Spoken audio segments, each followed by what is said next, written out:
pour le système deuxième ordre, on appelle un système deuxième ordre un système régi par l'équation différentielle de ce type. La forme canonique de l'équation différentielle est la suivante. On observe ici l'apparition du terme de la dérivée seconde de la sortie.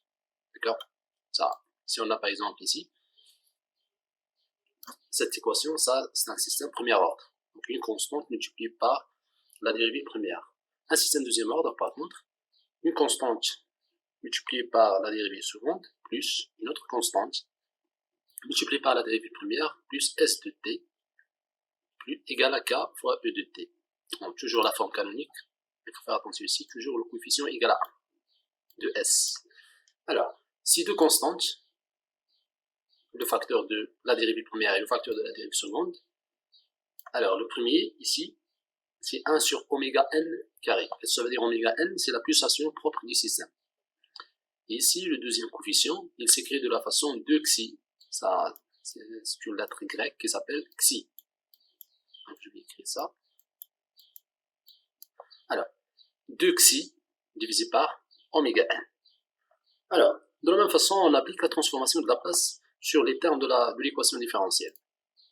S de t égale S de p, ou bien après transformation de Laplace, la place de S de t c'est S de p, E de t c'est grand E de p, la transformation de Laplace de la dérivée, donc c'est p multiplié par S de p, d'accord? Et la transformation de Laplace de la dérivée seconde c'est p carré, donc on note ça p carré multiplié par S de p. Après la transformation, on obtient l'équation suivante, donc on factorise par S de P, d'accord? Alors, pour trouver la fonction de transfert S de P divisé par E de P. D'accord, toujours en majuscule. Pardon, ça c'est E, ça c'est S. Alors, je factorise ici par S de P. C'est S de P facteur 2, quoi, 1 sur oméga 1 carré.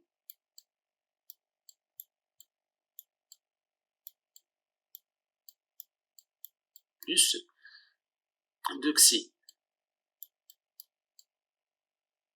sur oméga n plus fois p bien sûr ici fois p carré plus alors S de p, donc je factorise par S de p ici, ça reste un 1, d'accord? Tout ça égale k fois E de pi. Alors il est facile maintenant d'avoir la fonction de transfert S de p divisé par E de pi. Donc si le gain, je vais écrire ça, si le gain statique k divisé par, en dénominateur on a 1 sur oméga n au carré fois p au carré plus 2xi sur oméga n fois p plus 1. Alors ça c'est la fonction de transfert. Alors la réponse du système à un échelon, donc je rappelle, un échelon c'est quoi? C'est un signal en fonction de temps qui est égal à une constante. Je vous dis ici. Voilà. Donc ça c'est un échelon. Par exemple, l'entrée c'est E égale E de t égale E0. Et bien sûr, pour les valeurs négatives de t, donc E de t égale à, ça c'est E de t par exemple. E de t égale à 0 pour les valeurs négatives et pour les valeurs positives, donc E égale à une constante, ça c'est un échelon.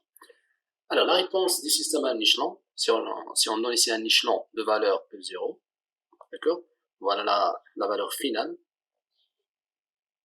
Alors la nature de la courbe, elle dépend de la valeur de xi. Par exemple, si xi égale à 0, la courbe ici en bleu, donc on obtient un signal purement sinusoïdal. Xi égale à 0,3, on obtient un signal. Xi égale à 0,6, 1 et 2. Alors, d'après la réponse, on constate 3 régimes, bien sûr en fonction de xi.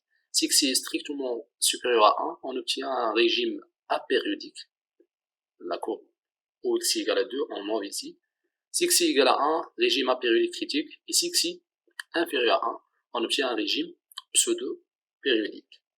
Alors, pour voir comment obtenir ces cours, donc il faut voir comment résoudre les équations différentielles deuxième degré en cours de maths.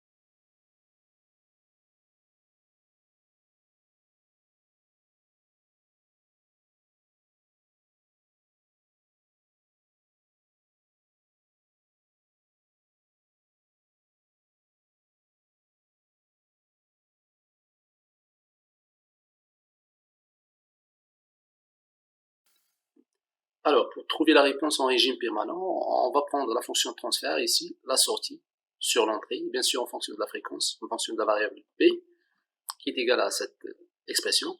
Et on extrait s de p à quoi est égal? Égale la fonction de transfert multipliée par e de p. À quoi égale e de p? Bien sûr, e de p c'est quoi? E de p, je vais écrire ça. C'est la place, L c'est la place de e de t. Alors, rappelez-vous que la place d'une constante, e de t égale à constante égale à e0. Rappelez que la place d'une constante égale cette constante divisée par p. D'accord? Alors, je remplace e de p par sa valeur, e0 c'est p. Donc, s de p égale la fonction de transfert fois e0 sur p. Alors, ici, le théorème plutôt, des valeurs finales. Qu'est-ce que ça veut dire le théorème des valeurs finales? La limite, lorsque t tend vers l'infini de e de t, d'accord, c'est la limite, lorsque t tend vers 0, de quoi? De p, entre parenthèses ici, de p multiplié par e de p. Donc, vous rappelez ça. Et de la même façon, il y a le théorème des valeurs initiales, c'est-à-dire la limite lorsque t tend vers 0 de e de t égale la limite lorsque p tend vers l'infini, toujours de p, n'oubliez pas le facteur ici, p multiplié par e de p. D'accord? Alors, on va résoudre cette limite pour avoir la valeur de s de p, c'est-à-dire en régime permanent. Alors, je corrige ici. Ici, c'est s de t, pardon, c'est une erreur. C'est s de t. Ici, c'est s de p. Je parle de s et non pas e de p. Alors, la limite, quand t tend vers 0 de s de t, là, égale la limite lorsque t tend vers 0 de p multiplié par s de t. Voilà.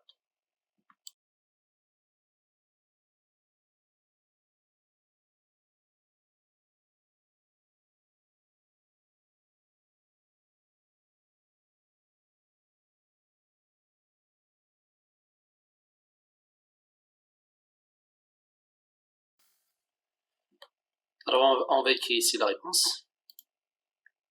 Alors ici, régime permanent, s de pi toujours égal k fois u0.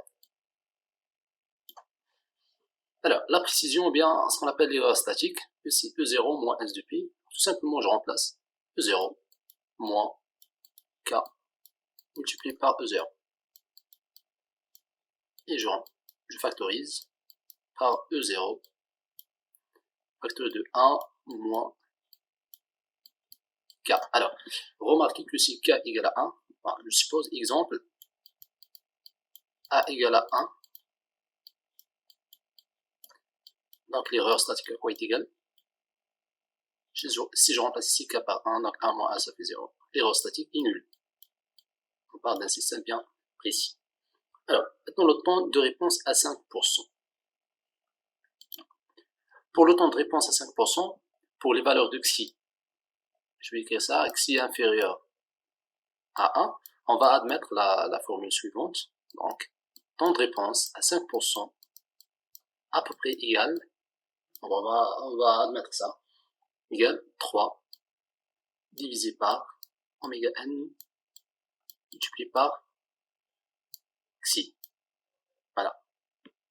On va étudier maintenant le même exemple précédent. Il s'agit de l'exemple de la machine à courant continu. Alors, les mêmes équations, sauf maintenant, on va négliger que les frottements. Donc, ici, les frottements sont nuls. Donc, ça égale à 0. Mais on va prendre une valeur importante de L. Ça, c'est différent de 0. D'accord? Et on va faire la même chose pour résoudre l'équation, ou bien pour trouver l'équation différentielle. Déterminer, ou bien détermination de l'équation différentielle liant oméga à UC. Alors, je commence de la même façon, U égale à RI plus LD sur DT plus E. Je remplace E par K oméga, et ainsi de suite. Alors, je vais faire ça rapidement.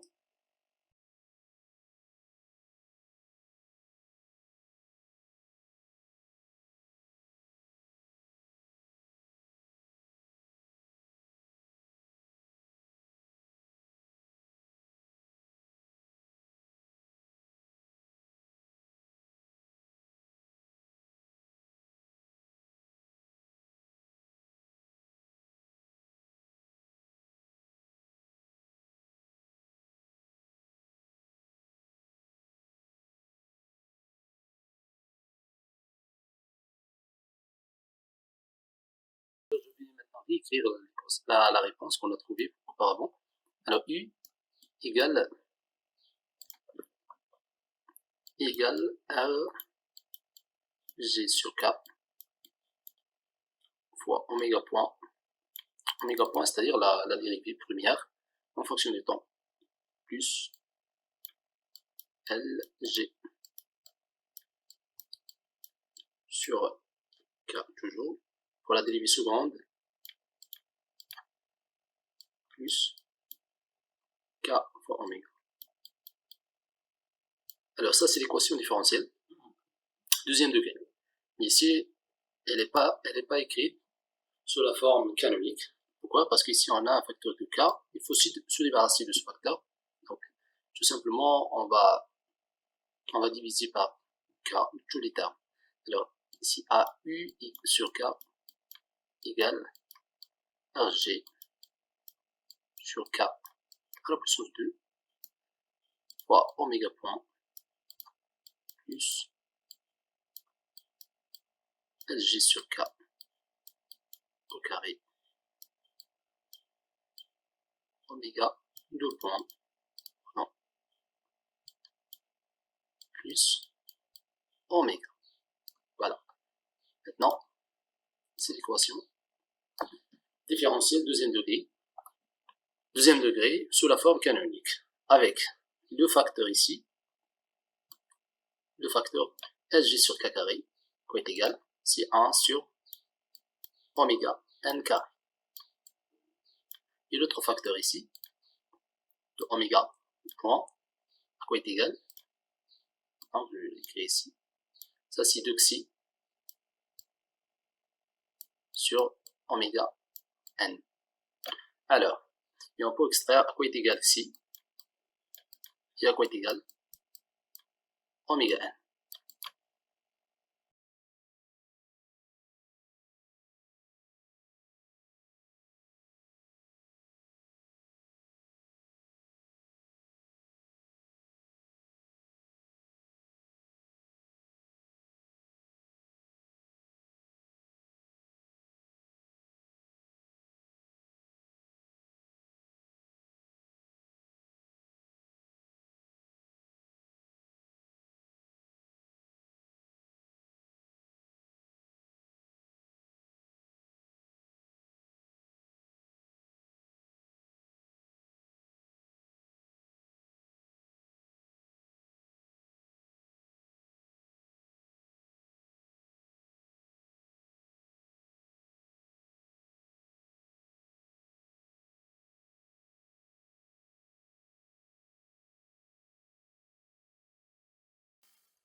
Alors, j'ai maintenant oméga p à quoi est égal, on a bien trouvé UC divisé par K. La précision mais aérostatique, epsilon, égale à la limite, lorsque t tend vers l'infini de E de t moins oméga de t égale UC moins UC sur K. Je factorise toujours pas UC. 1 moins 1 sur K. Il faut remarquer la même chose si K égale à 1. Donc on obtient une erreur statique nulle. Pour le temps de réponse à 5%, donc il est à peu près égal 3 divisé par oméga n multiplié par xi. Donc la question maintenant, à quoi est égal oméga n et à quoi est égal xi. Donc je reviens.